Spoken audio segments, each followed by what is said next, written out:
بسم اللہ الرحمن الرحیم۔ السلام علیکم ناظرین، آج 9 اکتوبر بروز جمعہ سعودیہ کی تازہ ترین خبروں کے ساتھ بسمہ نیوز سے آپ کو خوش آمدید۔ اگر آپ سعودیہ کی تازہ ترین خبروں سے باخبر رہنا چاہتے ہیں تو بسمہ نیوز کو سبسکرائب کر دیں اور بیل آئیکن کو پریس کر دیں۔ کرونا ویکسین مملکت میں کب دستیاب ہوگی؟ سعودی وزیر صحت ڈاکٹر توفیق الربیہ نے کہا ہے کہ عالمی منظوری ملتے ہی کرونا ویکسین سعودی عرب میں مہیا ہوگی۔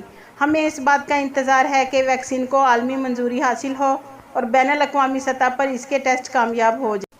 العربیہ چینل سے گفتگو کرتے ہوئے انہوں نے پھر انتباہ کیا کہ اگر احتیاط نہ برتی گئی تو اس کورونا کی وبا پلٹ کر وار کر سکتی ہے اور کئی ملکوں میں ایسا ہو چکا ہے۔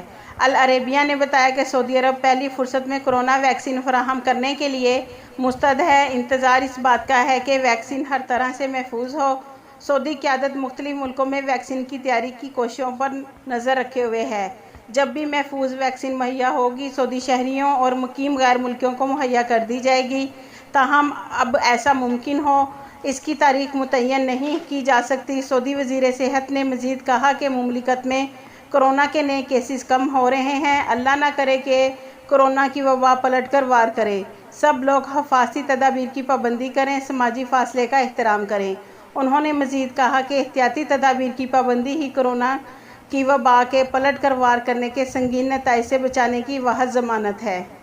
ملاوٹی پیٹرول فروخت کرنے پر بنگلہ دیشی کارکن کو سزا۔ وزارت تجارت نے ملاوٹی پیٹرول فروخت کرنے پر ایک بنگلہ دیشی کارکن کے خلاف کارروائی کی ہے۔ سعودی پریس ایجنسی کے مطابق وزارت تجارت نے کہا ہے کہ المجمع میں بنگلہ دیشی کارکن پیٹرول کے ساتھ ڈیزل ملا کر فروخت کرتا رہا ہے۔ ثبوت ملنے پر اسے گرفتار کیا گیا اور عدالت میں پیش کیا گیا، جہاں اس نے اپنے جرم کا اقرار کر لیا ہے۔ عدالت نے اس کے خلاف جرمانہ، 6 ماہ قید اور سزا مکمل ہونے کے بعد اسے ملک بدر کرنے کی سزا سنائی ہے۔ مذکورہ کارکن کو عدالتی حکم کی بنا پر بلیک لسٹ کر دیا جائے گا اور وہ دوبارہ کسی بھی ویزے پر سعودی عرب نہیں آ سکتا۔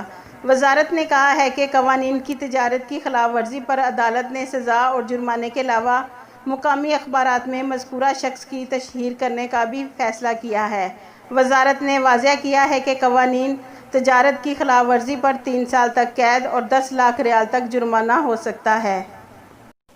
غیر ملکی نمبر پلیٹ والی گاڑیاں ملک سے نکالنے کی ہدایات۔ سعودی محکمہ کسٹم نے غیر ملکی نمبر پلیٹ کی حامل گاڑیوں کے مالکان کو 10 دن کی مہلت دیتے ہوئے ہدایت کی ہے کہ وہ اپنے گاڑیاں ملک سے باہر لے جائیں یا مقامی نمبر پلیٹ میں تبدیل کریں۔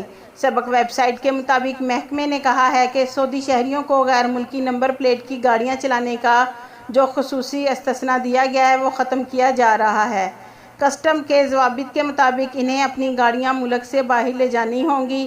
بصورت دیگر اگر ان کی گاڑیاں محکمہ ٹریفک کے ضوابط پر پوری اترتی ہیں تو انہیں سعودی نمبر پلیٹوں میں تبدیل کرنا ہوگا۔ جو شہری اپنی گاڑی بیرون ملک منتقل کرنا چاہتا ہے وہ بری سرحدوں کے ذریعے اسے منتقل کر سکتا ہے کہ سرحدیں کھلی ہیں یا پھر گاڑیاں منتقل کرنے والی متعدد کمپنیوں کی خدمات حاصل کریں۔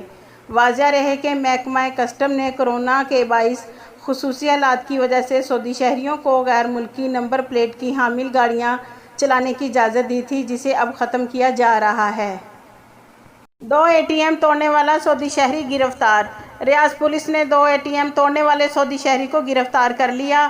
اس نے دارالحکومت ریاض کے الطلال محلے میں کئی گاڑیوں کے شیشے بھی توڑ دیے تھے۔ اخبار 24 کے مطابق وزارت داخلہ نے اپنے سرکاری سنیپ اکاؤنٹ پر بیان جاری کر کے کہا کہ ATM اور گاڑیوں کے شیشے توڑنے والا سعودی عمر کے چوتھے عشرے میں ہے۔ بیان میں مزید بتایا گیا ہے کہ معائنے سے پتہ چلا کہ واردات کے وقت وہ ہوش میں نہیں تھا۔ اسے حراست میں لے کر قانونی کارروائی کے لیے متعلقہ ادارے کے حوالے کر دیا گیا ہے۔ وزارت داخلہ نے یہ نہیں بتایا کہ 2 ATM میں توڑ پھوڑ مچانے اور کئی گاڑیوں کے شیشے توڑنے والے شہری کا واردات کے وقت ہوش میں نہ ہونے کا باعث کیا تھا۔